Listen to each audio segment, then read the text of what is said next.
Hello students, good evening everyone. I hope you all are doing fine.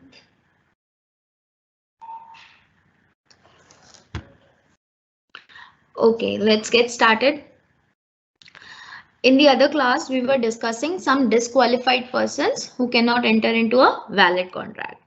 We discussed that minor, a person having unsound mind, both are disqualified. Both are not allowed to enter into any kind of valid contract. Similarly, there are certain more disqualified persons which the law has declared already. We have discussed few types of people like alien enemy. Alien enemy is a person who is residing outside India and he is resident of a country from which India does not have friendly terms. That is from which our country does not have friendly terms. That person is considered as an alien enemy. So you cannot enter into a valid contract with the alien enemy. Next was foreign sovereigns and ambassadors. Foreign sovereigns and ambassadors are the person that represent your country in some other countries. Okay, like foreign embassies, etc. In case of war, you go to embassies so that they can safely import you back to your home country. Those are foreign ambassadors and sovereigns. They are also not allowed to enter into a normal kind of contract like you and me. Okay, if they want to enter into any kind of contract, they'll have to take a prior permission from central government about they can enter or not. Okay. Next we discussed was convicts. Convicts are the people who are behind the bars. Who are behind the bars. So they cannot also enter into any kind of contract once they are kept in the jail. Once they are kept behind the bars, afterwards they cannot enter into any kind of valid contract. But those contracts which were made before their convictions, that is those contracts that were made before they were kept behind the bars, they can enter into those contracts. They can come out from the jail to perform those contracts. We discussed the movie Sanju movie in this case. Okay. Next type of people who cannot enter into a valid contract is joint stock companies or corporations, etc. Companies, when we'll study Company Act, we'll see that a company is also an artificial person. A company is also an artificial person, but a company cannot enter into any kind of contract. Okay. Although a company is a person, but yet it cannot enter into any kind of contract like you and me can.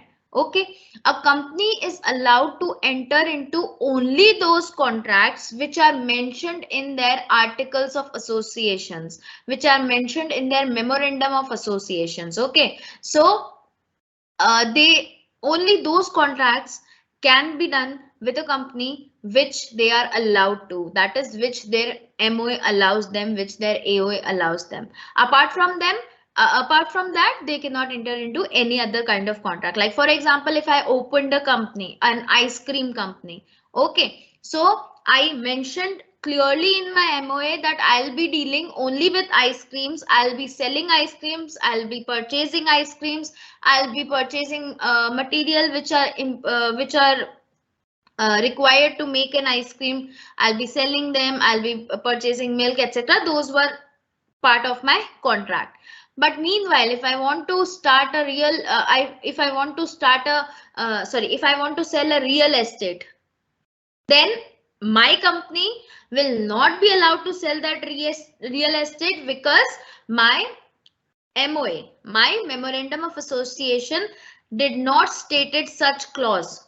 Okay, so selling real estate was not part of this. Was not part of my memorandum of association.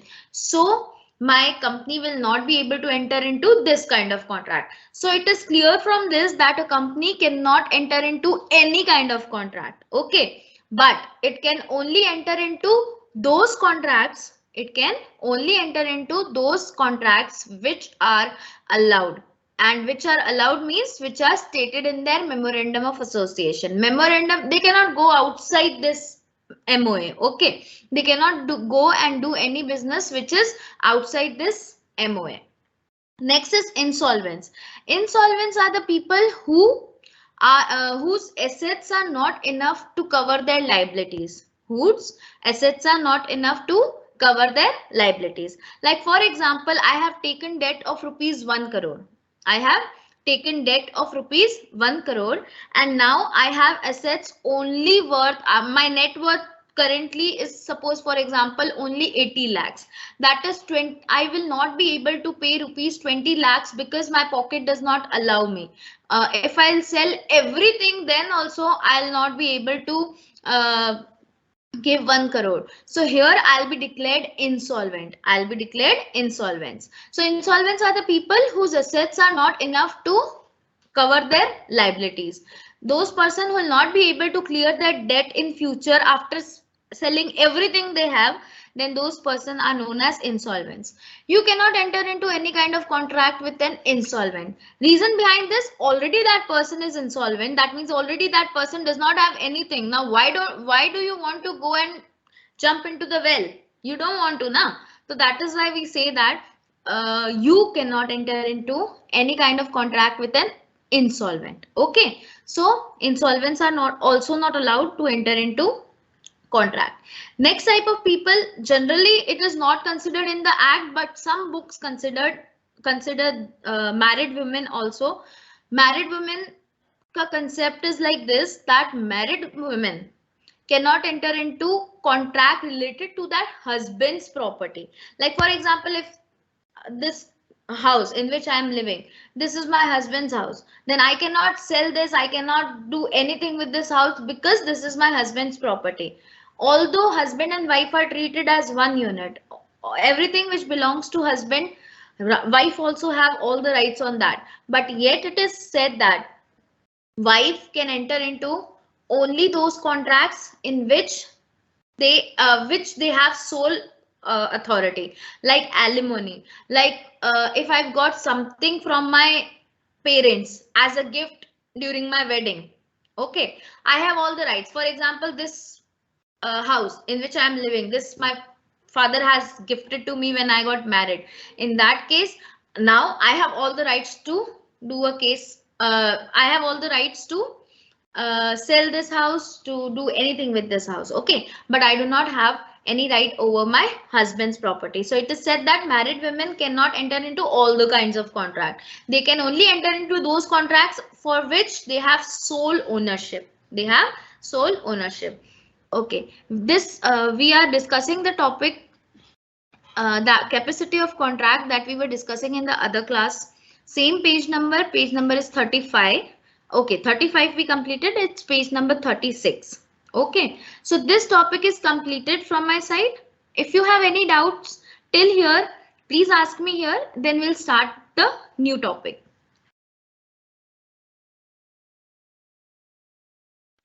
Do you have any doubts till the topic married women? It's page number 36. Point number 6, married women.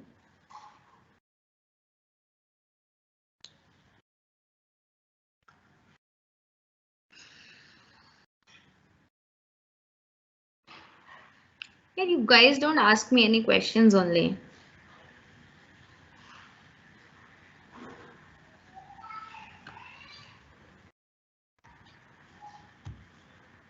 Don't you like talking to me? Or what's the problem?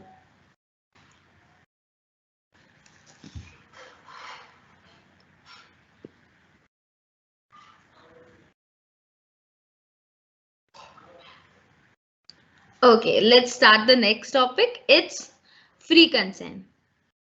It's free consent.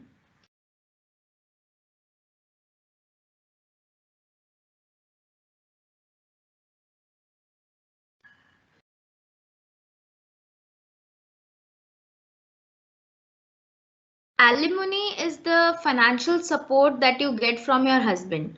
Like for example, if you're divorced from your husband and your husband is paying you something for your daily works, for your grocery, for your electricity bill, for your child's education, that money you are receiving is a alimony. Okay.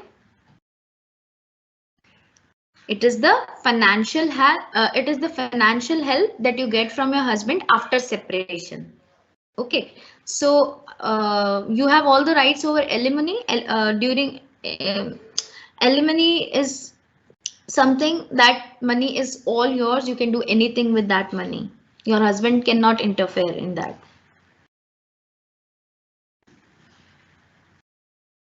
अभी तक हमने capacity of contract तक सब कुछ पढ़ चुका है. अभी तक हमने वो सारा कंप्लीट कर लिया है. Okay.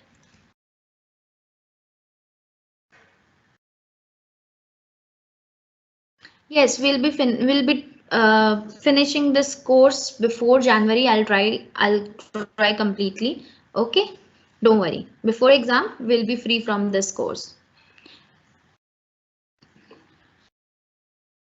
Okay, next topic is free consent. The day we were discussing about essential elements of a valid contract, we discussed that a contract is valid only when the consent of the parties is free. Consent means the acceptance.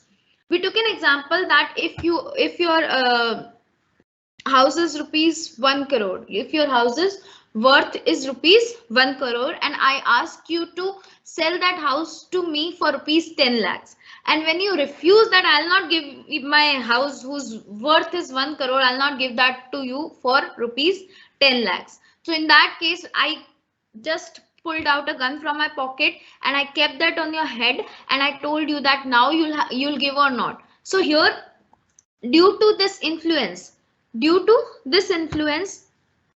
of the gun, you might give me this house for rupees 10 lakh, but your consent was not free. That you did not give your acceptance from your heart. You gave your acceptance just because I forced you to. Okay, so if your consent is not free in any kind of situation, then your contract is not considered as a valid contract. Okay, husband do not get alimony. Basically, it's only wife who gets the alimony.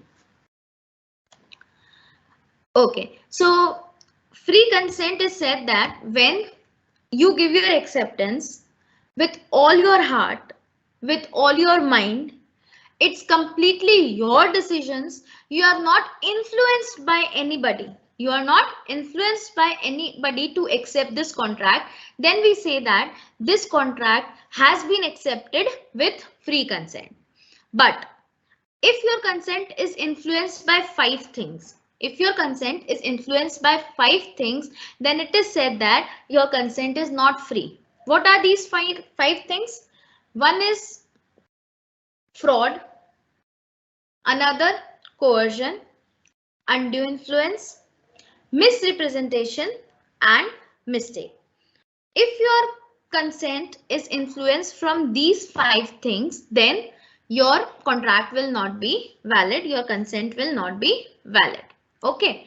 So what are these five things? We'll one by one discuss all the five things. What are the meaning of these? Okay. So firstly, we'll discuss coercion.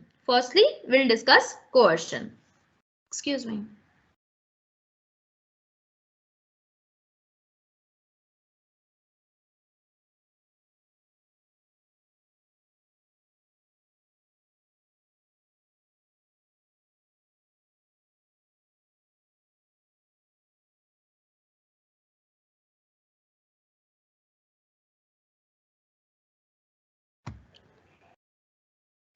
Okay, so if your consent is received by coercion, then your consent is not free. Now, what is coercion?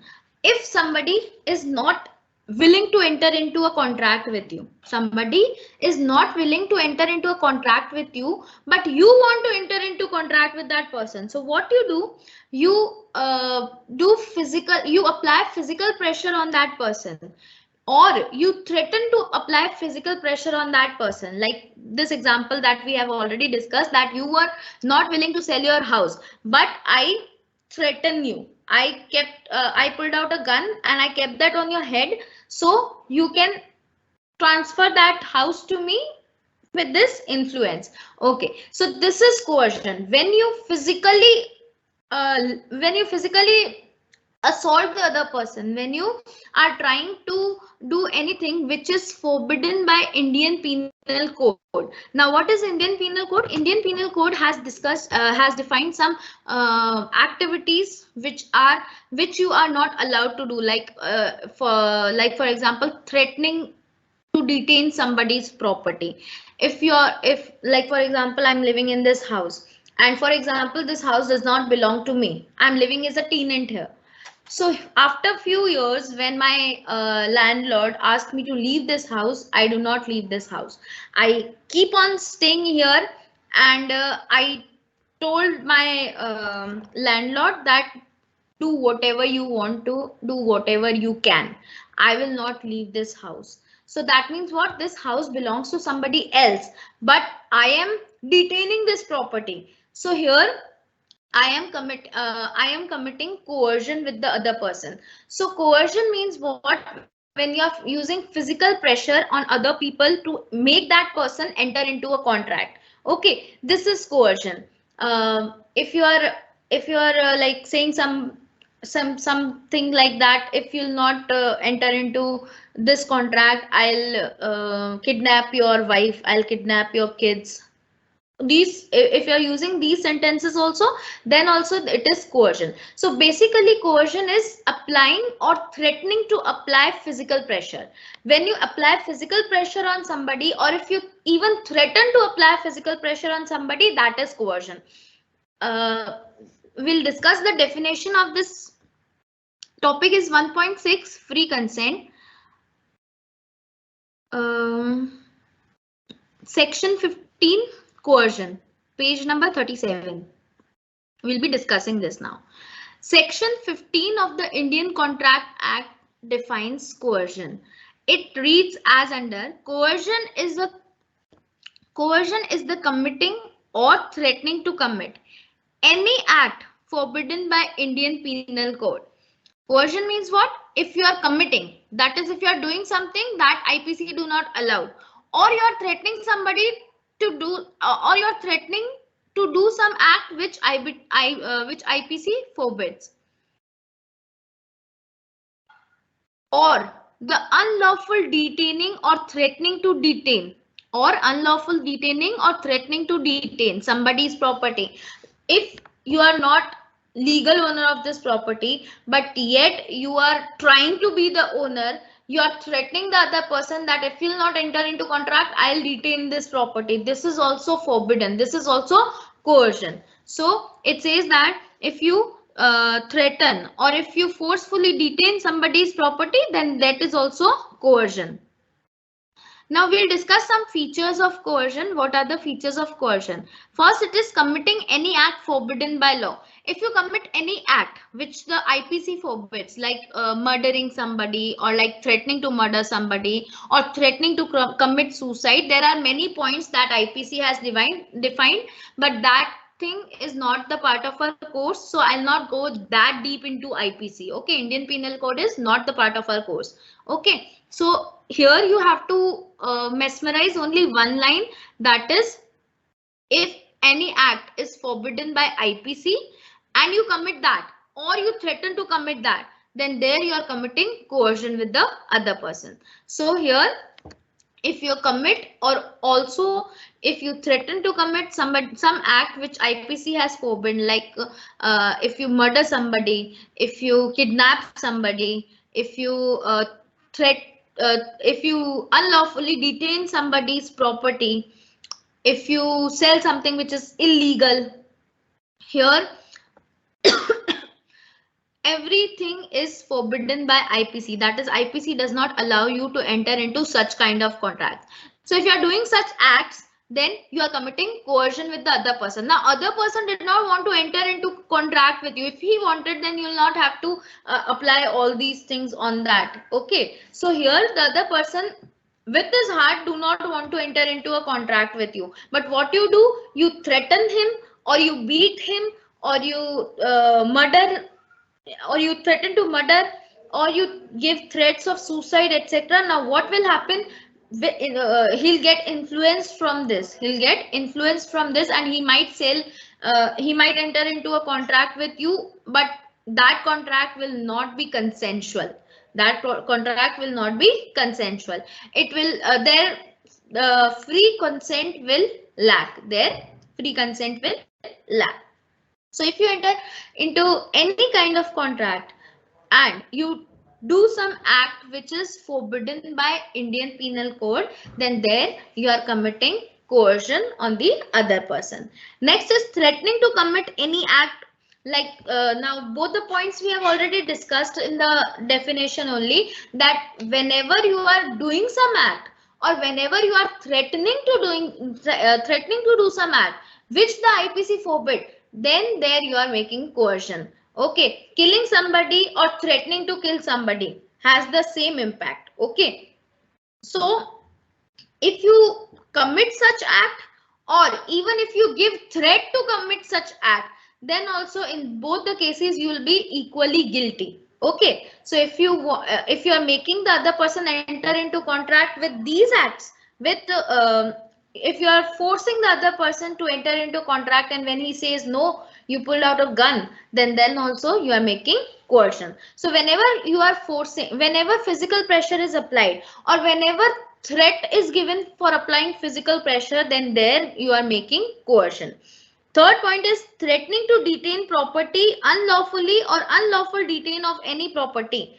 That means what? If you are not the real owner of the property and you are trying to detain that property, that is in Hindi we use this word kabja karna, hadapna.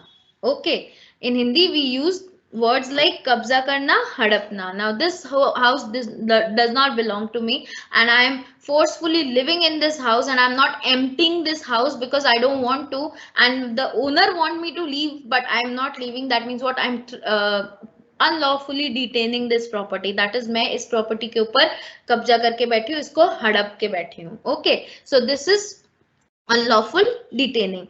Next is threat.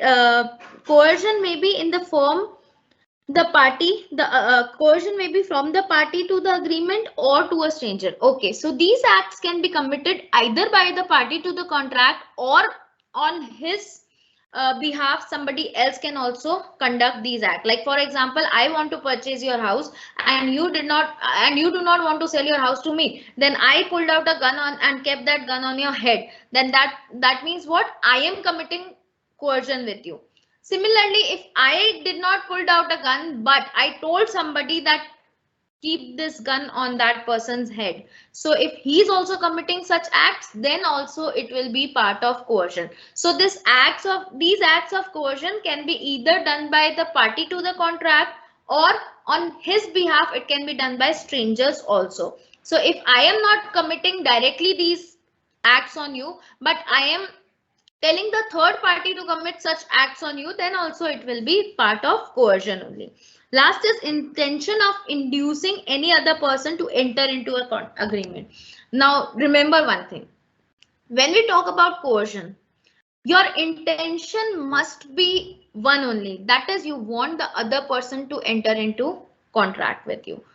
If your intention is not to enter into any kind of contract, then there you are not committing coercion. Like for example, you are my friend and I told you that I'll purchase this property of yours. You said, okay, you take this property, you give me money, so and so. Okay, we decided that's all the contract between us. But now what happens? I just gave him 2 tight slaps, just like that, not because he was not transferring the house to me, just like that, just for fun I gave 2 tight slaps to that person. So here I'm not committing coercion.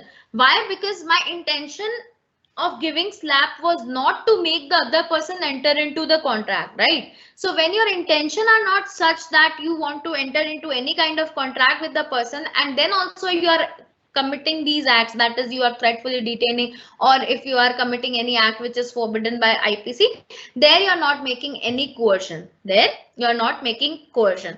So if you want that your contract consists of coercion, then it is very, very, very important that your intention is very clear and your intention is to make the other person enter into the contract. Apart from this, if you have any other intention, then that will not be part of coercion. Okay, so if you are doing such acts that we already discussed in the above sessions, if you are doing such acts just to make the other person enter into a contract with you, then only you are making coercion. What happens if now you have entered into a contract using coercion? The nature of contract will be voidable. The nature of the contract will be voidable. Voidable means that one party has an option either to accept this contract or to rescind the contract or to reject the contract. Now, if I told you that sell your house for rupees 10 lakh to me, whose actual worth is 10 crore, and when you refuse, I pulled a gun and I kept that gun on your head. So it's now up to you that first either you can get influenced by this gun and you transfer that house to me, or there is no influence of this gun. You say that jaan jaye par ghar na jaye, means what? Kill me, but I'll not give you my house. So you have two options available with you, either to give me the house with this influence or to reject this contract. So here, when you are entering into any kind of contract using coercion, the nature of contract will be voidable. That is the aggrieved party. Aggrieved party means the party on which some this acts are happening. Okay, on that party, that will be the aggrieved party. Peedit paksh in Hindi we call it. Okay, so aggrieved party has an option either to accept the contract or to rescind the contract. But this is one effect. Second effect is, if the acts of coercion did not influence you anyhow wanted to enter into the contract, then in that case your contract will be valid only. Now you wanted to sell this house to me, the consent was free. I just gave you two tight slaps just like that only without any motive. Then in that case our contract will be valid, because you have not entered into the contract with this influence or with this influence. You entered into contract with your own consent, with your own free will. Okay, so in that case your contract will be valid. So basically, if somebody asks you that what are the effects of coercion, the effects of coercion is the contract becomes voidable at the option of aggrieved party. First effect is the contract becomes voidable at the option of aggrieved party. And second is, if the other party anyhow wanted to enter into a contract with you, there was no influence of coercion on that person, then your contract will be valid. Any doubt till here?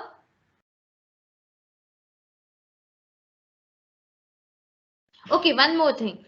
When we talk about burden of proof, then burden of proof will always go on the aggrieved party. Burden of proof means what?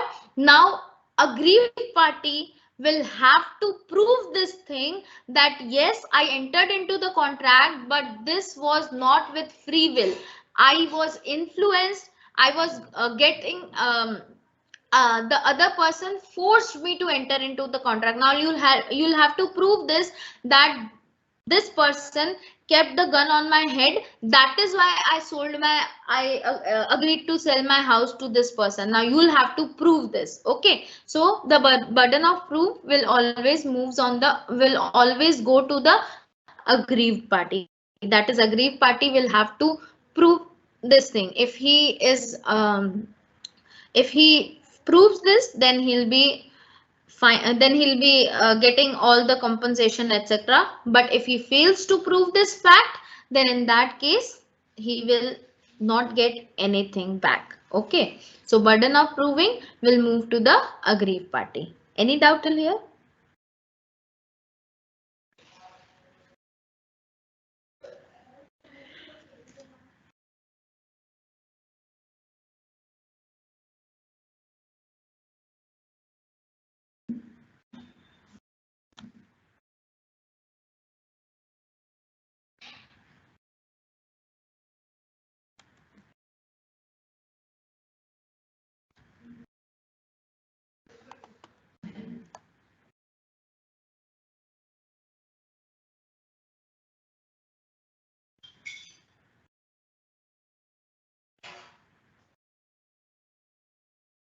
Okay, next topic is undue influence.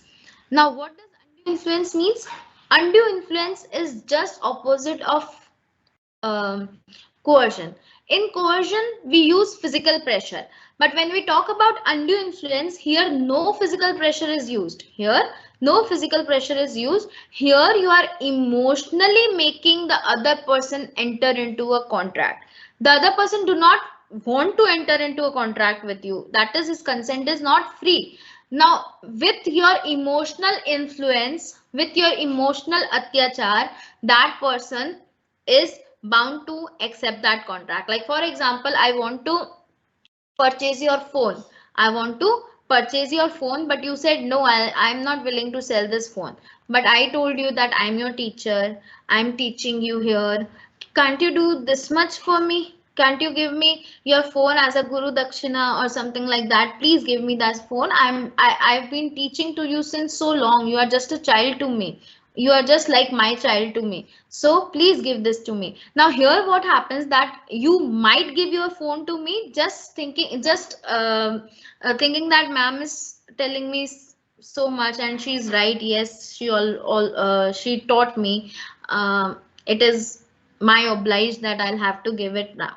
So here what happens that I am committing undue influence on you. That is, I am creating a mental pressure in your mind. I'm creating an emotional pressure in your mind. So I'm playing with your mind here. So if somebody is doing something like this, then also your consent is not free. Now you, at the first place, you were not willing to sell your phone to me. You were not agreed to give your phone to me. But after this speech of mine, after this emotional atyachar of mine, you might get influence from this and you might give your phone to me. Okay, so this is undue influence. This is undue influence where one party is at a dominant position. Dominant position means one party is at a superior position, and using his position, he can influence the will of the other party to enter into a contract. Like for example, father and son. Father has a dominant position over son. Father has a superior position over son. Father can easily influence the will of the son. Like for example, if he want to enter into any kind of contract with the son, but the son did not wanted to, then what will father do? बेटा नहीं है क्या मेरा? Are you not my son? You'll do this with me. I have raised you to see this day in your life. Such kind of comments come from our parents. Okay, so here your father is creating a mental pressure on you.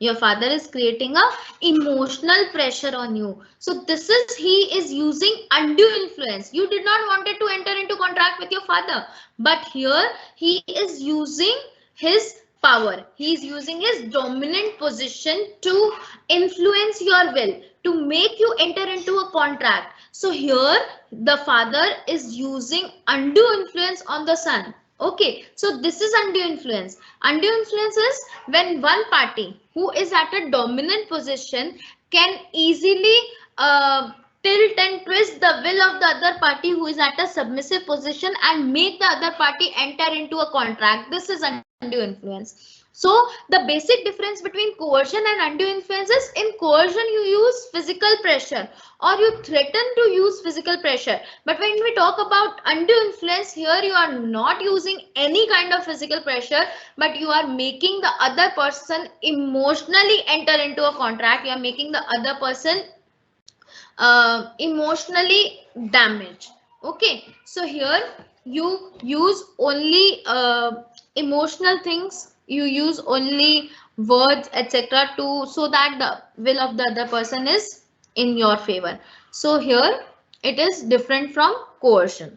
There you use physical pressure, here you are using mental pressure. Okay, pressure is in the both sides, but there physical pressure, here is mental pressure.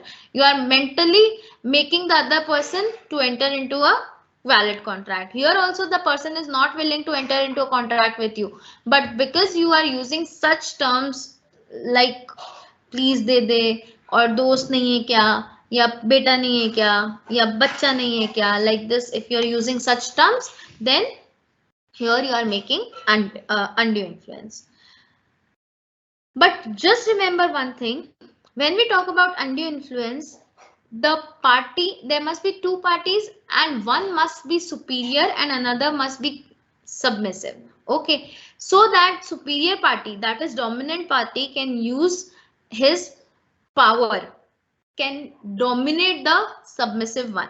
Okay, so it is very important here that one party holds a real and apparent, holds a dominating position over the other. There are some assumptions, like first point, features of undue influence. It says that one party is a position to dominate the will of the other party. Now here there are three kinds of relationship where we assume that one party is at a submissive position and another is at a dominant position. First type of relationship is relationship of real apparent authority. Real and apparent authority means that the person is holding real authority over you. Like for example, father and son, daughter and mother, father and daughter, mother and son, etc. All these relationships, husband and wife, all these relationships, here one party has a real authority, has an apparent authority over the other party. Okay, so now your father can easily use his position and can easily get your consent, whether it's free or not, whether you want to enter into a contract with your father or not. The father has a power that he'll use his position, he'll make you emotional and he'll make you enter into a contract. So in such condition, in such relations also, we consider that there is one party is holding real and apparent authority over the other party. Next type of relationship where we assume things like this is fiduciary relationship. Fiduciary relationship, trust and faith wala relationship. Trust and faith wala relationship means where one party blindly trusts the other party. When one party has a blind trust over the other party, then it is said that there is a fiduciary relationship. Like I am teaching you here.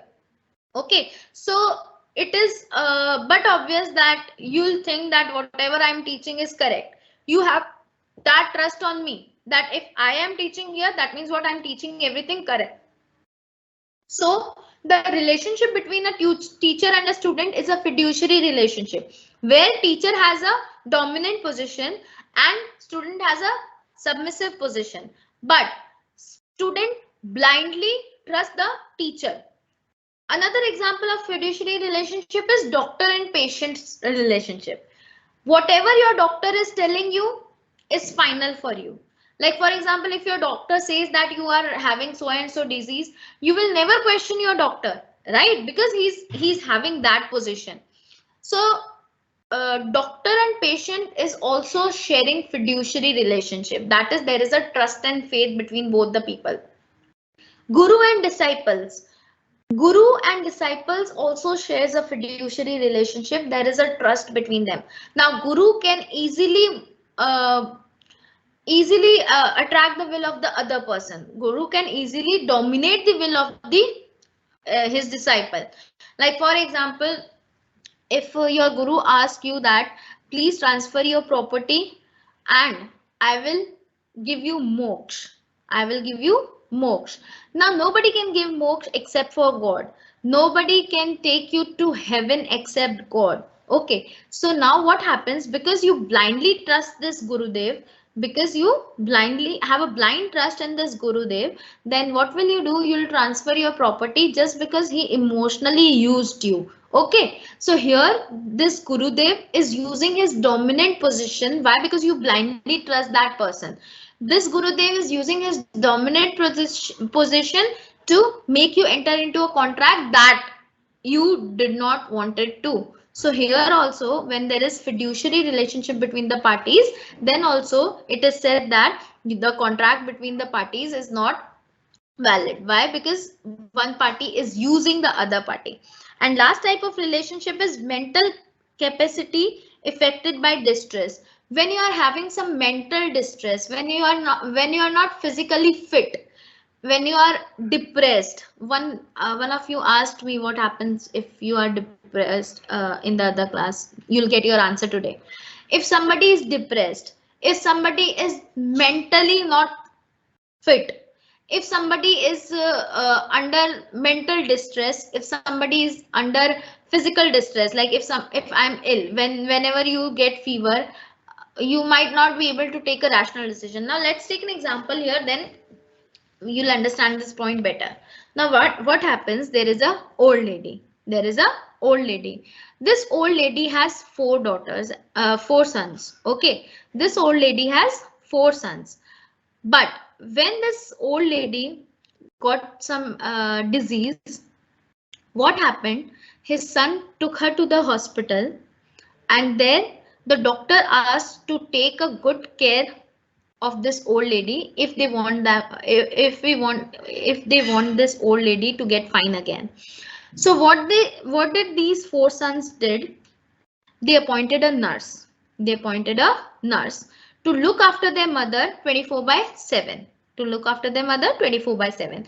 Now what happened, this old lady was expecting her sons, her daughter-in-laws, her grandson, granddaughters to take care of her. But apart from that, what happened? Now this nurse is taking care of her. This nurse is taking care of her. When you are suffering some mental distress and if somebody is taking care of you, then it is assumed that that person can emotionally use you. Now what happens? Every day this nurse make you realize that, make this old lady realize that you have four sons, you have four daughter-in-laws, you have grandsons, you have granddaughters, but yet nobody is coming to ask you that you are fine or not. I am taking care of you 24 by 7. That means what? Your children do not love you. Your children are okay if you die. So daily this nurse kept this saying, kept saying these things to this old lady. So what happened to this old lady? One day, one fine day, this nurse told this old lady that you have such a vast empire, you have such a huge property, you have so much money, and after your death, all this money will be transferred to these people who are not taking care when you need them the most. So what will, so how can you just give your money to these people? I am taking care of you since day one, since the day you got ill. So I might be entitled to receive what you are having. You must give me. So what happens? This lady was already, his her mental condition was not correct. So what did this old lady did? She transferred all this property that was in her name. She transferred all this property to the nurse. Why? Because nurse was daily emotionally torturing this person, emotionally damaging this person, damaging this old lady. So here nurse was at a dominant position, and he easily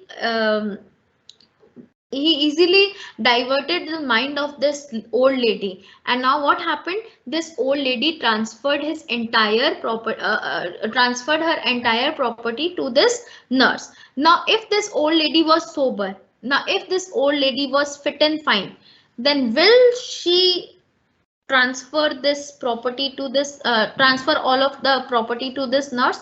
The answer is no. If she was fine, if she was fit, she might not transfer this property. But because this nurse influenced this old lady, because this nurse emotionally every day she was filling these things in her mind, then here it is also said that here this nurse has entered into a contract using undue influence. Okay, so in three situations there is consider that one party is at a dominant position, and that position is such that he or she can easily dominate the will of the other person, other party. Okay, so this is undue influence. In these three relationship, we assume that there is a that one party is at a dominant position and other is at a submissive position, and the party who is having the dominant position tries to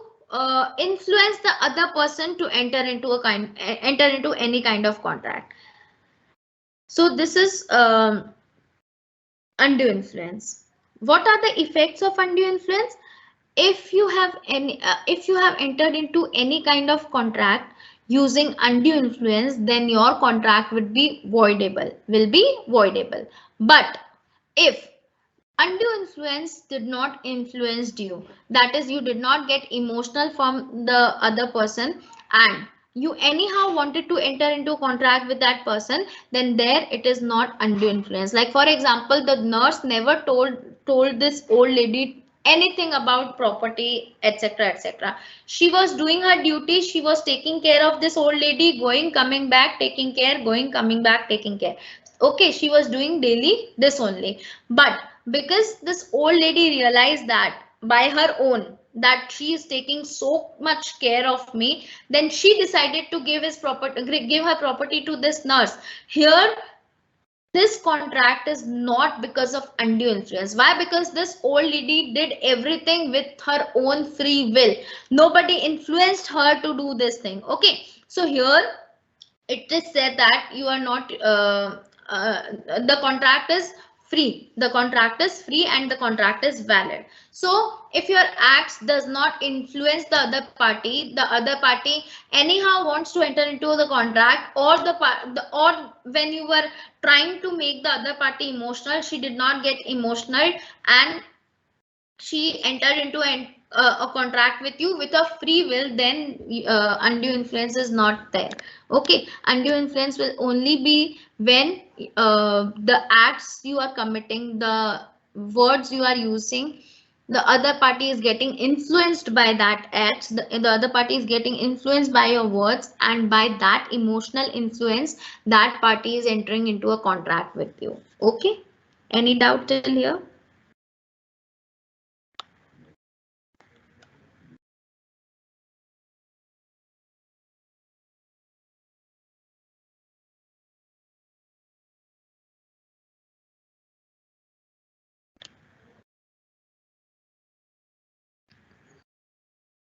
One more concept is here, contract with Parda Nashi women.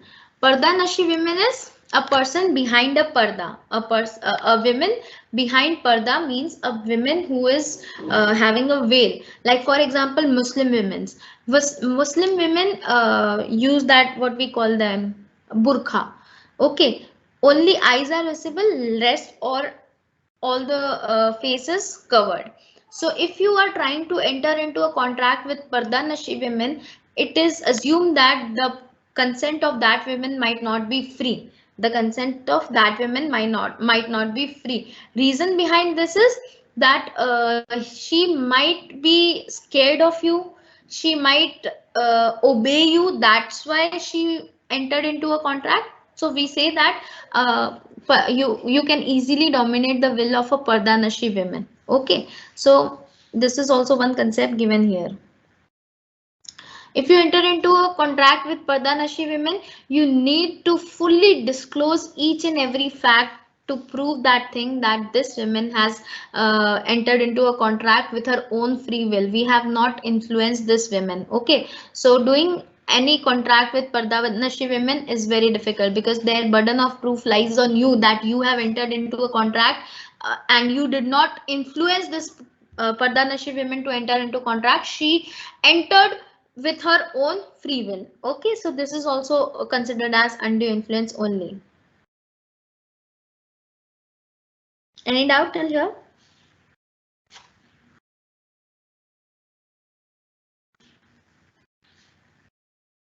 Similarly, just like coercion also, here also burden of proof will go to the aggrieved party, that is on the party on which the acts of undue influence were committed. That party will have to prove this thing, that yes, I am the aggrieved party, something wrong happened to me. Okay, she'll have to prove this thing. If she fails to prove this thing, then the contract might be treated as valid contract, and you might not be able to get your thing back, or you might not be able to get any compensation. So here also burden of proving the fact that something wrong happened to you goes to the aggrieved party only.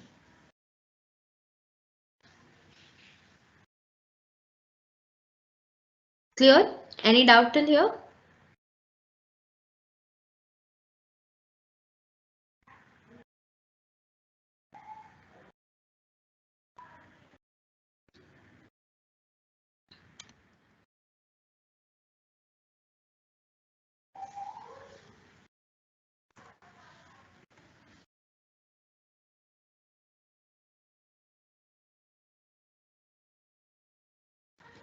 Okay, next is fraud. In your day-to-day life, you have heard this word many times. Fraud is when you are saying something which is not correct.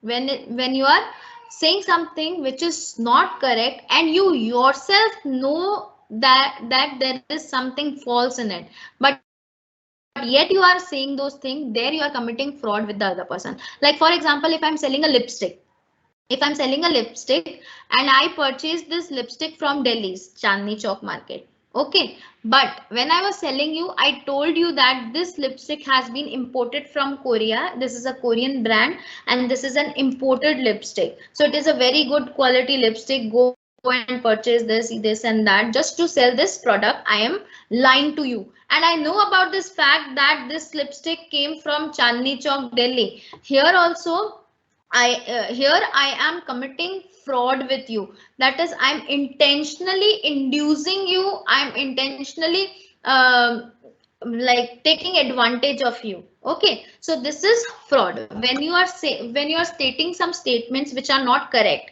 and you yourself has the knowledge of falsity, there you are committing fraud with the other party. The definition of fraud is defined in section 17. Section 17 says that if you commit any act. Now what are these acts? First act is the suggestion as a fact or that which is not true by one who does not believes it to be true. Meaning, simple meaning of this sentence is when you state some facts which are not true, but yet you have the knowledge that these facts are not true, but yet you are speaking those facts to the other party so that your product is sold, so that the other party is so that the other party is willing to so that the other party enters into a contract with you. Okay, so there you are committing fraud. Like the example I took of the lipstick comes in this point. Next is the active concealment of a fact by one having knowledge on behalf of that. Means active concealment means, like, ladies know that when we do makeup, right, on our face, then we use concealer. Concealer is used for hiding something. If we have some dark spots on our face, what we'll use concealer so that these spots are not visible. Similarly, concealment here means that if you are trying to hide something from the other party so that the defect does not come is not noticed, so there also you are making fraud with the other person. Like for example, if I'm selling this house, okay, the ceiling of this house is not proper. It might fail anytime. There is some damage in this ceiling. But what happens now? I anyhow want to sell this house. But if I'll say you that this, if I'll tell each and every fact about this house, that is, this ceiling is not proper, this ceiling might fail anytime, then you might not accept this contract. Then you might ask me to deduct some money. You might ask me to give me some discount because the ceiling is not correct. I do not want to do that. So what I did, I temporarily to temporarily repair this ceiling, I ordered some paint and I painted this wall. I painted this wall so that this damaged ceiling is not noticeable. Now if you'll come and see this house, then this thing will look just like a new thing. Okay, and you might not be able to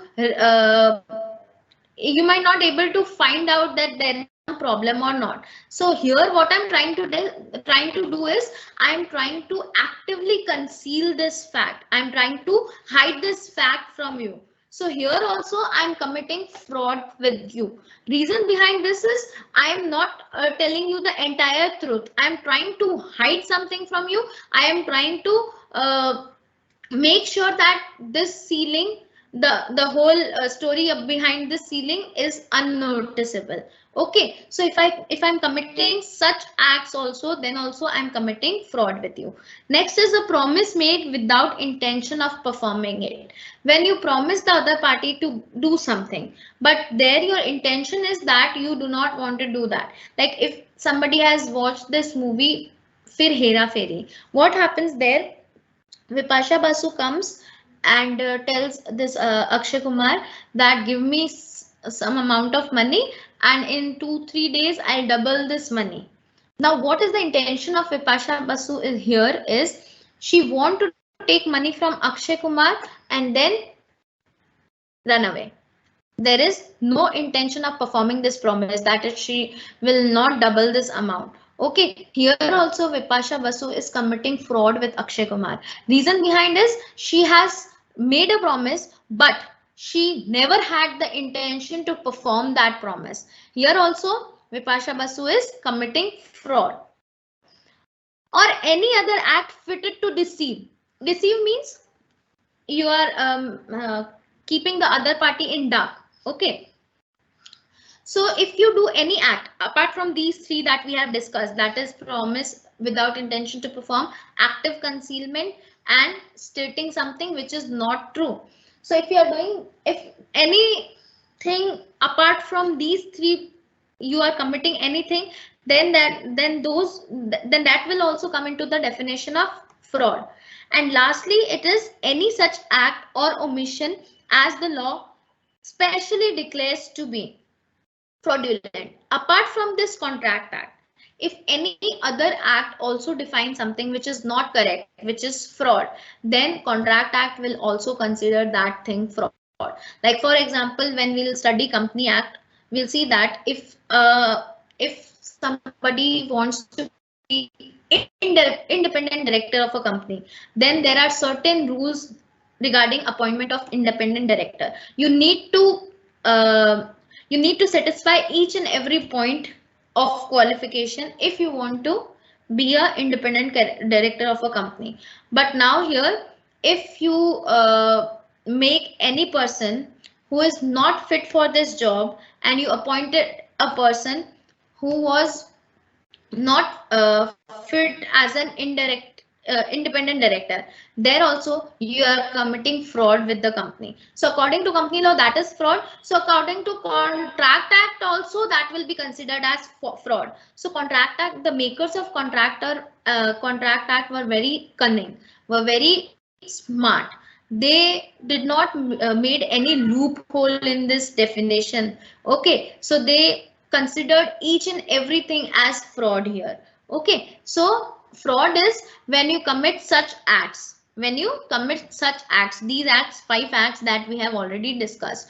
When you commit such acts, then with the intention to deceive the other party. Here it is very much important that whenever you are committing fraud with the other person, your intention must that you are trying to deceive the other parties. You are trying to give dhoka to the other party. If your intention is such, then only you are committing fraud with the other person. If you do not have any intention, if you do not have any wrong intention, then it will not be fraud. Like for example, I took the example of lipstick.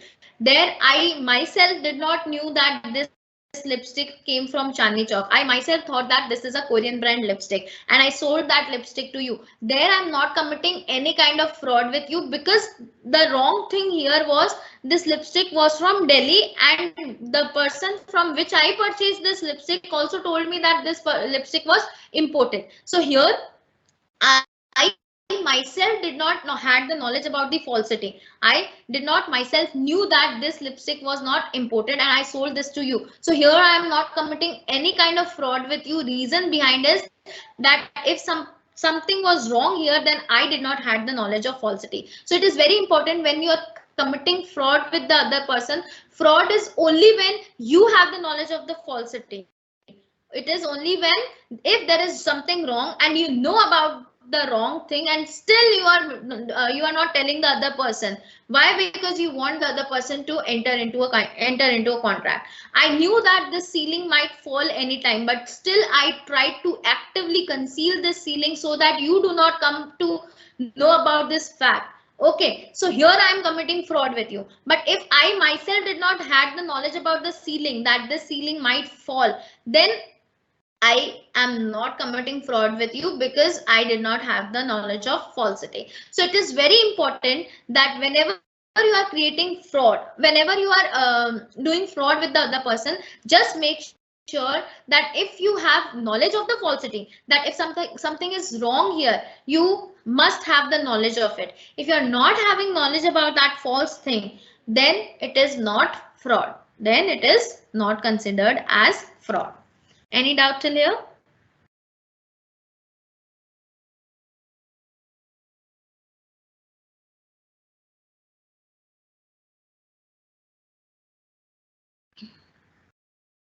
So this is it for today. In the next class, we'll be discussing essential elements of fraud, and we'll be completing this chapter in the next class. So till here, I'm summing up this class. If you guys have any doubt, you can ask me here. And if you don't have any doubt, if you understood each and every topic, then you might leave the class. Okay. Thank you, everyone.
Okay, I hope you understood each and every topic.